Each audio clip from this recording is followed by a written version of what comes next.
Good morning, everybody, and welcome to your Rangers Review morning briefing. It is Tuesday, the 7th of January. I'm Derek Clark, of course, and for the first time this week, we're joined by Chris Jack. How's it going, Chris? Not too bad, not bad. A difficult afternoon at the weekend, unfortunately. Another one to discuss, but I'm sure we can get into that over the next half hour. If we could just spend the entire show talking about Hamza Agaman, that'd be great, because he's the positive right now. Apart from that, there are very few to get into these days. Yeah, I'm glad you brought that up. There's a great piece on the website this morning, folks. Joshua has written on Hamza Agaman and his trajectory at this moment in time, how much he is performing at a really good level.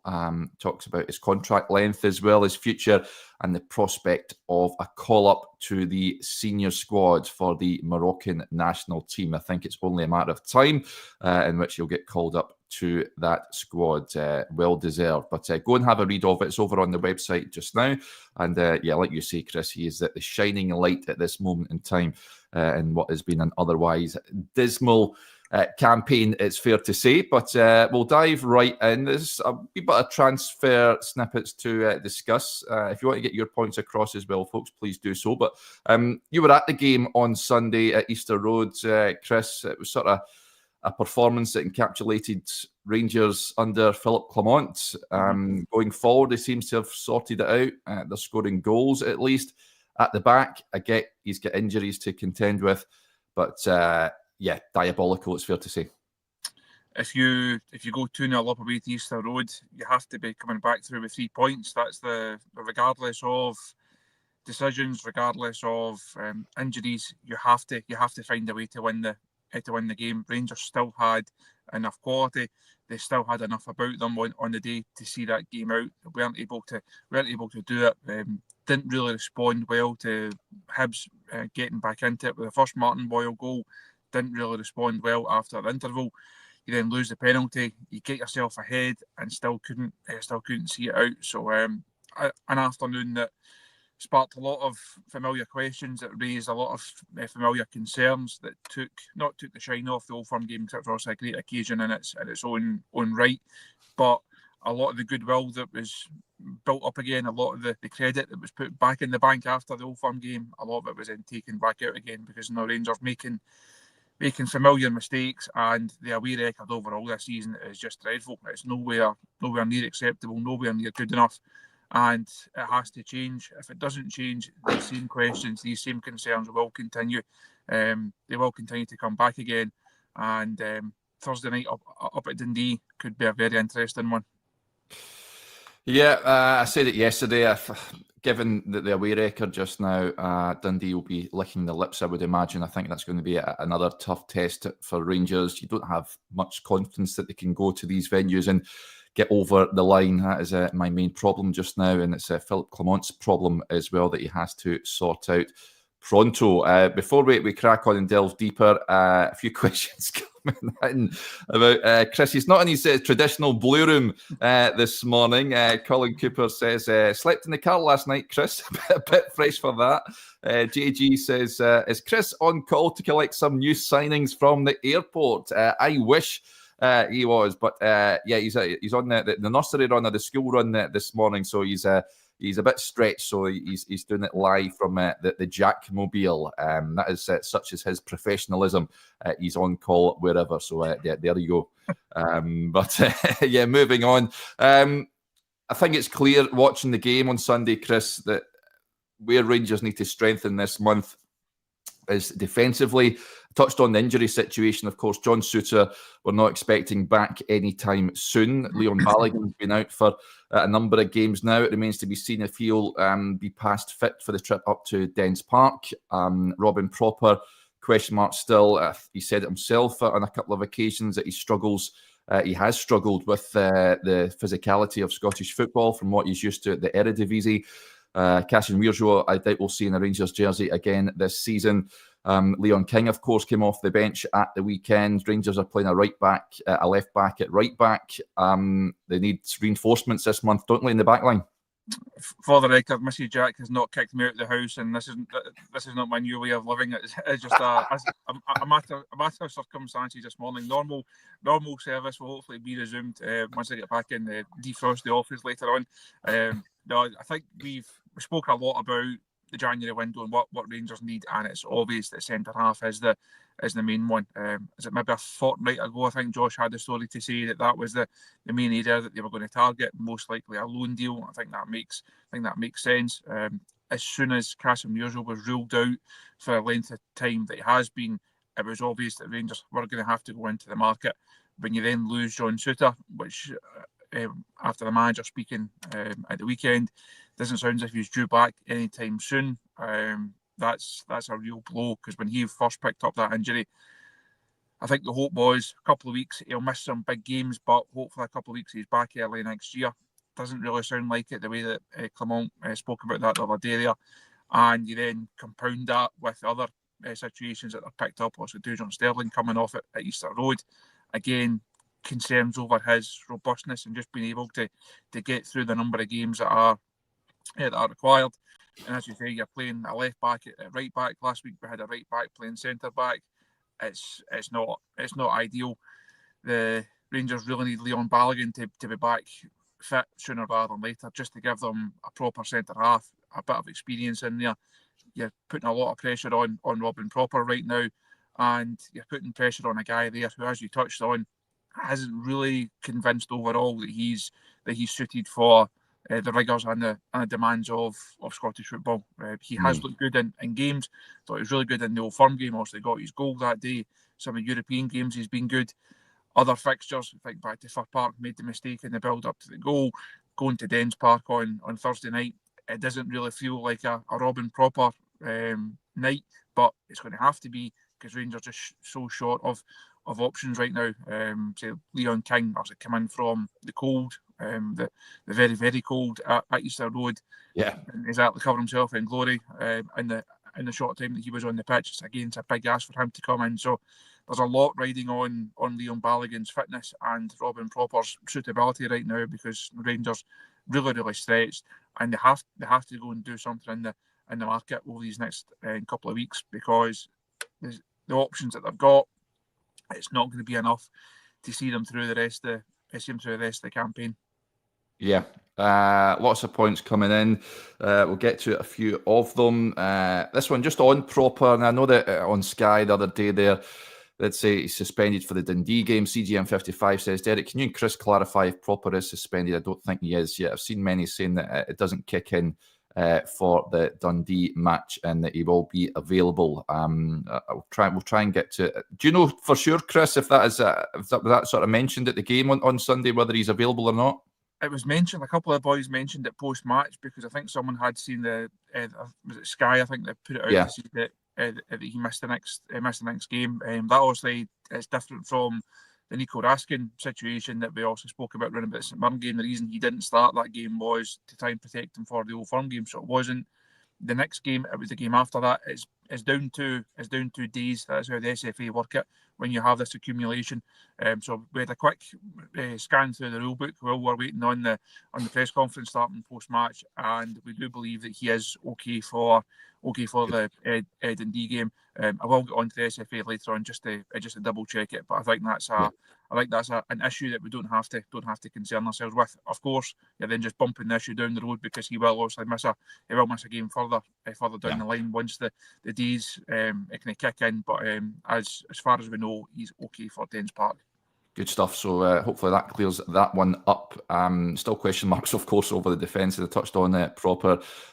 King probably most likely to be drafted in beside him unless Rangers do some immediate business and bring someone in. Now, a player that has been linked. I think initially Chris Boyd mentioned that he's a sort of ilk that this player of this calibre that Rangers should be looking at, and that is Jonny Evans of Manchester United, and claimed that he is of interest to some on the Rangers board, but it's not thought that is a move that may materialise this month. I mean, he's 37 now, Jonny Evans, Man United legend, of course, still at Old Trafford for his second spell after joining from Leicester City. I think Rangers need someone like that, Chris. Someone, an old head, an experienced centre-back in there, someone that just loves to defend, a dominant centre-half, someone that's going to win balls in the air, and you're confident if a ball gets curled into the penalty area that he's going to go and meet it and win it. Is not too sure Jonny Evans would be the answer, but I think Rangers do need, I've said it before, I think they need a couple of big strapping centre-halves to deal with the hustle and bustle of the Scottish game. I think you've outlined the qualities there. Who that name is going to be. Obviously, over the next couple of weeks, we will endeavour to bring that news to you. But I think you've outlined what Rangers do require there.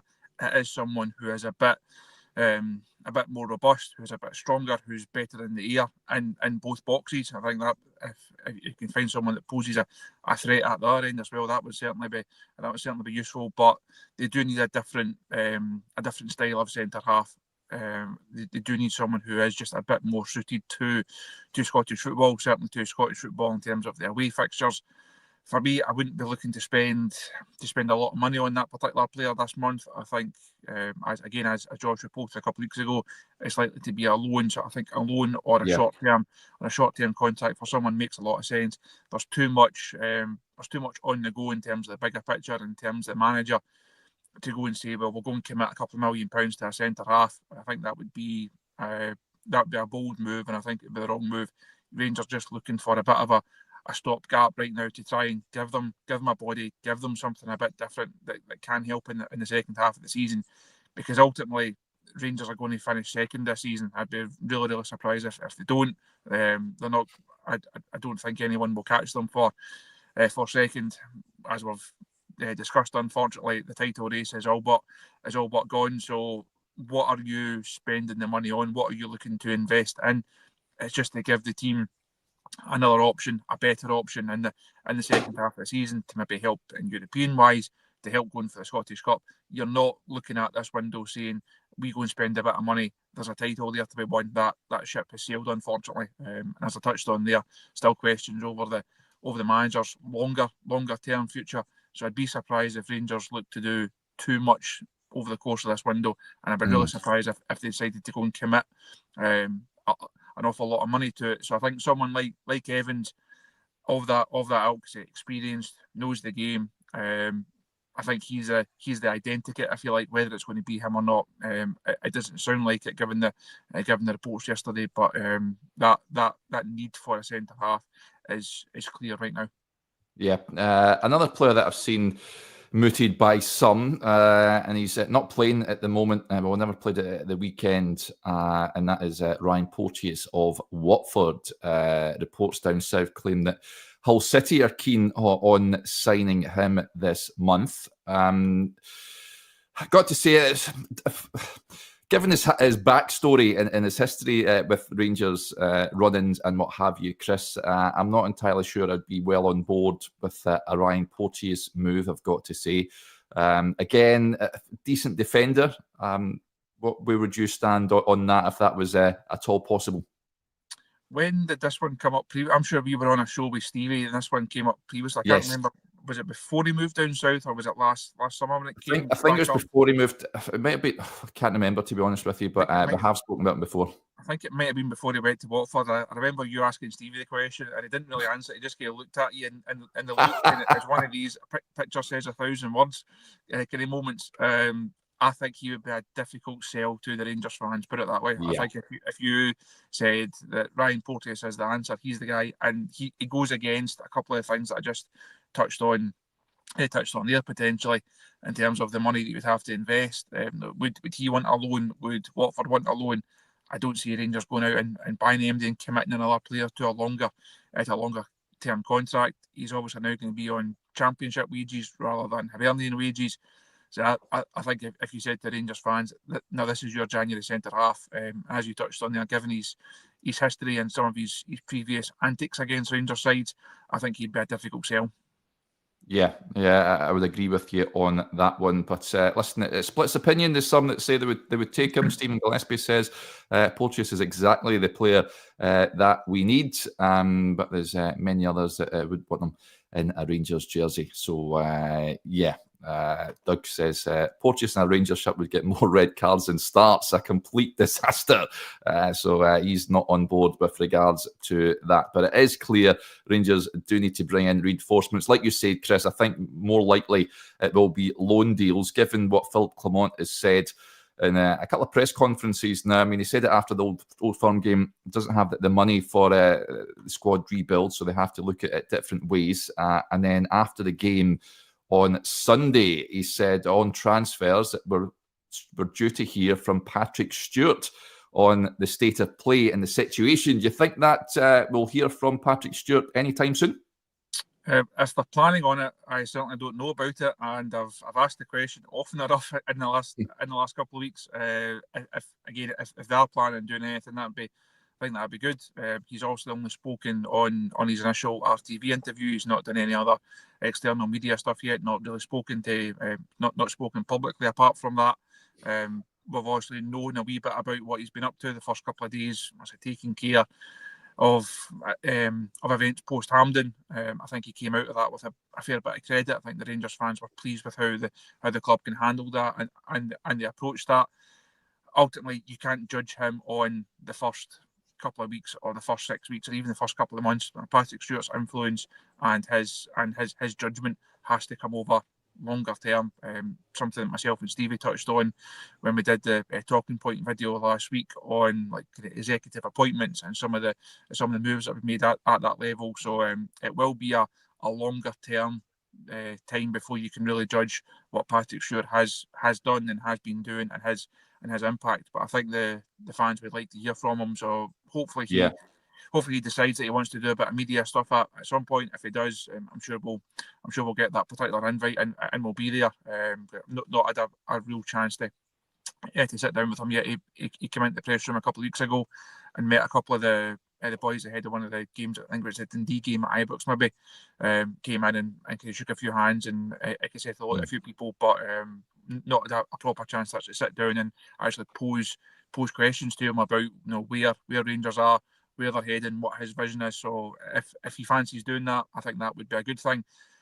Was slightly surprised when the manager can put that out there. I know it sparked a bit of debate and sparked a bit of excitement, but certainly on Sunday I hadn't heard of any plans for anything to happen. But things may have changed and Rangers may decide to do it. And if they do, I think it would be a good thing. And obviously we'll be there to bring all that to you. Yeah, but what do you make of him coming out with it, Chris, in the first place?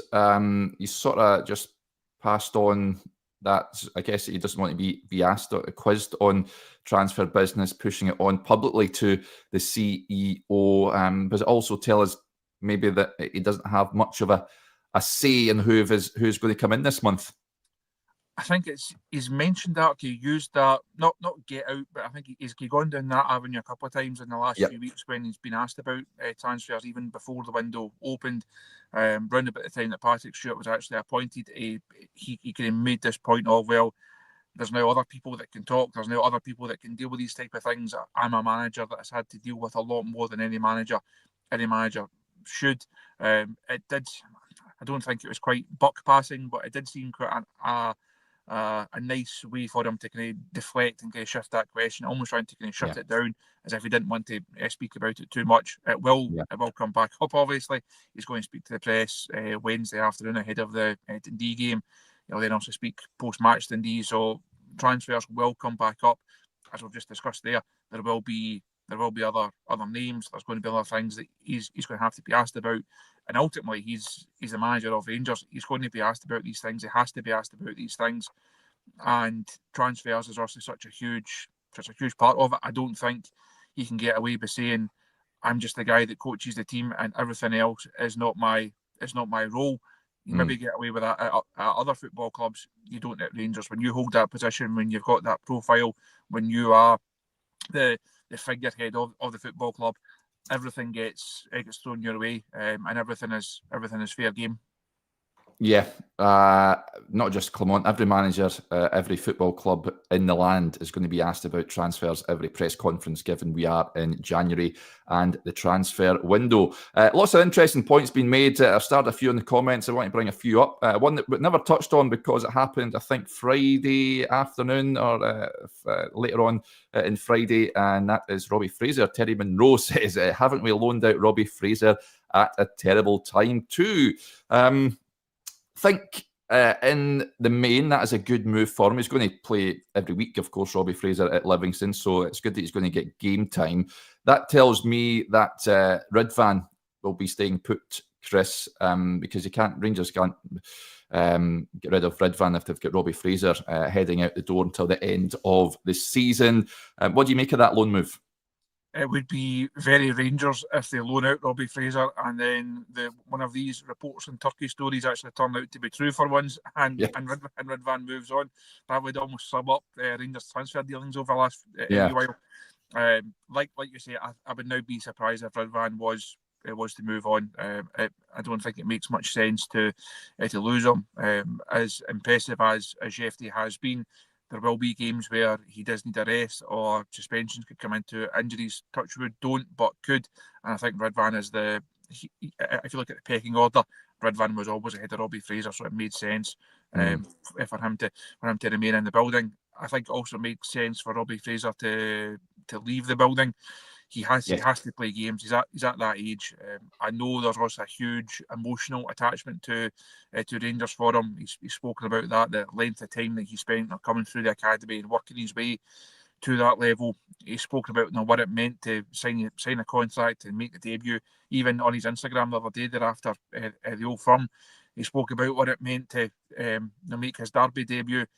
Ultimately, he has to look at the bigger picture. He has to go and play regular football, and I think he's picked a good club there to go and do it.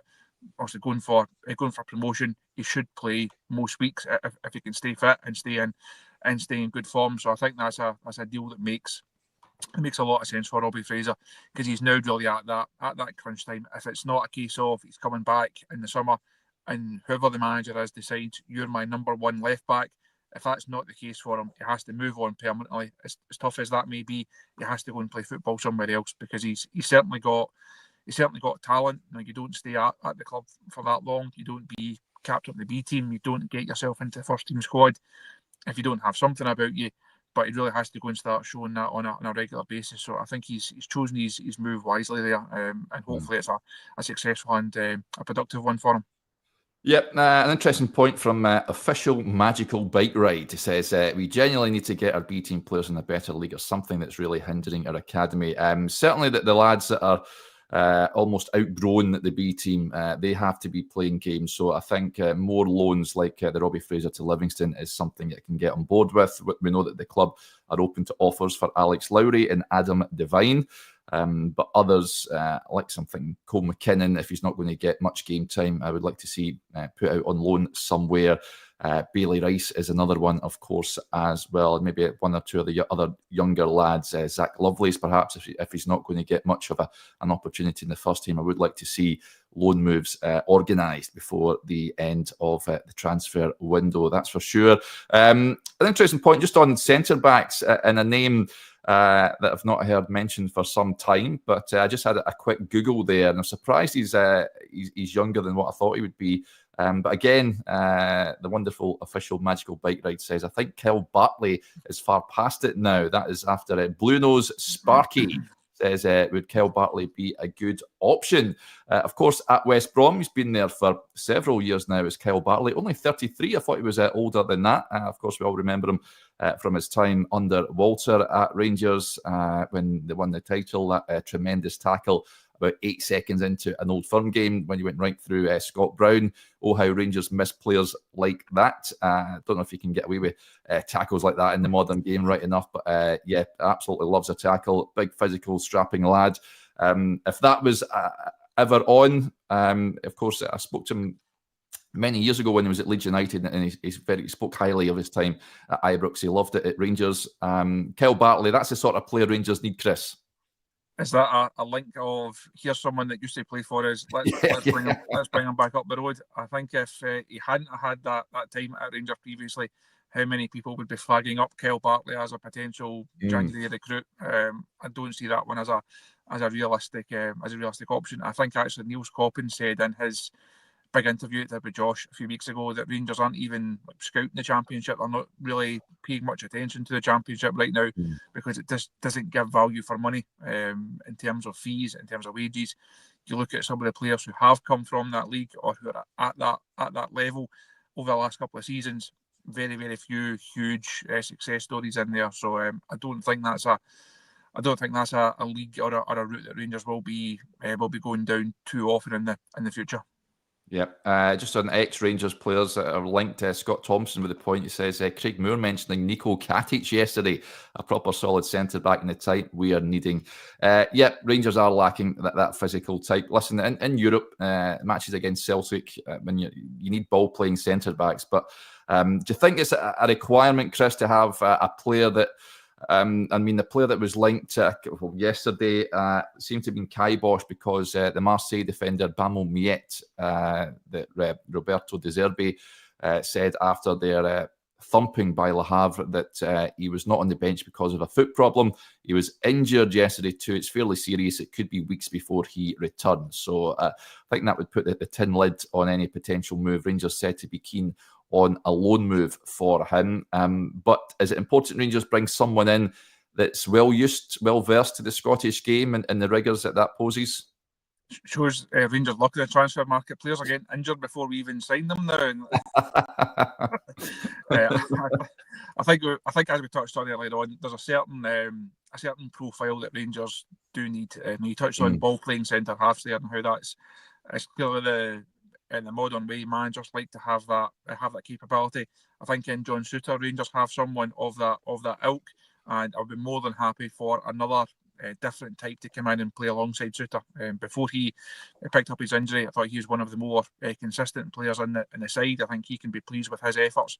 Also, during difficult times, it's not been a great campaign overall. There have been difficult moments. Also, the mistake down at Kelly comes to mind in terms of John. But overall, I thought he was a decent and a good performer for Rangers. If they had a different type to come in alongside him, someone it's almost a kick it and head it back in the direction that it's come from. It may sound a bit old school. It may sound a bit rudimentary. Some modern football thinkers may not like it. But you look at Scottish football, you look at the type of teams, the type of challenges, the type of attackers that you come up against. Sometimes you just need that. You need something different. You need to almost park your philosophies and park your modern thinking on how the game should be played. Look at what you're coming up against. You have to learn from your environment, and I think that's something that Rangers haven't done often enough. You look at the centre halves that have been recruited of late. They're all very similar. When was the last big dominant centre half that Rangers signed? It's been a long time since that happened. They need to go back down that road. That's not to say this player will play every minute of every game, because as you touched on there, maybe you have European games, some domestic games, like the Celtic games. They will perhaps differ. They will give opportunities for a different type of player to come in. But I think it'd be wrong for Rangers to discount that kind of identity of a defender completely. So that's my January wish list, just to see Rangers through until the end of the season. Come the summer, is again, I think it's another area there will be discussion about centre half. Come the summer, Proper's future will be up for debate, as we expect Leon King to move on at some point. Balogun will be out of contract. There will be scope for more defensive reinforcements come the summer, and that's the kind of profile I'd like to see Rangers certainly target.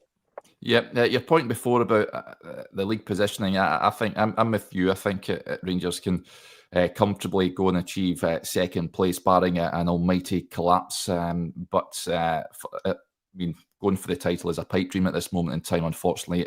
William raises an interesting point. He says, we don't need experience. We need to build for next season, play Enciala, which is a valid point, I guess. If Rangers brought in experience, I guess they will be looking to do that just to sort of guarantee second place and going into the matches coming up in the Scottish Cup and in the Europa League. But I get his point there. This is a young lad that's came on the bench. I think it was just based on injuries and a lack of numbers at the weekend, Chris. But certainly the noises coming out of Ibrox are that he's not ready to start featuring for the first team. But I get his point. If we are looking to build for next season, guys like Enciala, some of the younger boys, is it maybe time to start giving them an opportunity? It sounds good in theory, and if you're a supporter, it makes a lot of sense. If you are Philippe Clement and you're facing questions over your future, and people are believing that you're not the right man to be Rangers manager right now, he's not going to go and suddenly pitch in younger players when that then carries obviously a huge risk. Now you could have a B team player that comes in and makes an immediate impact and makes a big difference and actually helps things. That's up for the manager to decide whether they're at that stage, whether they are at that level or not. I think we've seen enough from his tenure to suggest he's not the type just to go and pitch people in. You look at Igaman over the last few weeks, been really impressive. Been exactly what Rangers have, but at the start of the season they're happy to wait, get him back from the injury, build him up, allow him to be more physical, to adapt tactically, to adapt to his surroundings. That patience has paid off. Clement doesn't have that time with other players. I would like to see Enciala get a game at some point. Fraser, I think the Fraser game in the Scottish Cup coming up. If he can't play in that one, with all respect to Fraser, then that's in a bigger conversation. But in general, why the comments earlier on mentioned Rangers being better at bringing players through, they do. That pathway between B team and first team has to be better. But we look at the managerial situation. I don't see Clement being willing to pitch guys in unless it's desperate. He may well get desperate over the next couple of days, depending on injuries and suspension and how centre half issues go. We may well see Enciala get a chance, but in a wider picture, I don't think we'll see too many of those B team guys like Sir Rice, like Sir Paul Incio. I just don't see it. Yeah. Right, folks, that'll do us there. Big thanks to Chris, as ever. Thank you to you all for tuning in. Just a heads up, those of you that are subscribers over on the Extra channel on YouTube, Joshua and Adam recorded an interesting tactics show yesterday afternoon just on Rangers' failings at Easter Road on Sunday, so you can go and check it out. We also recorded our first Q&A of the year yesterday, so you can go and watch those if you haven't already done so. Tomorrow is press conference day, so we'll have all the fallout from what is said at the Rangers training centre. But we will be back again tomorrow, looking ahead to that game on Thursday as Rangers head up to Dens Park. But if we don't speak to you later, then enjoy the rest of your Tuesday. Bye for now.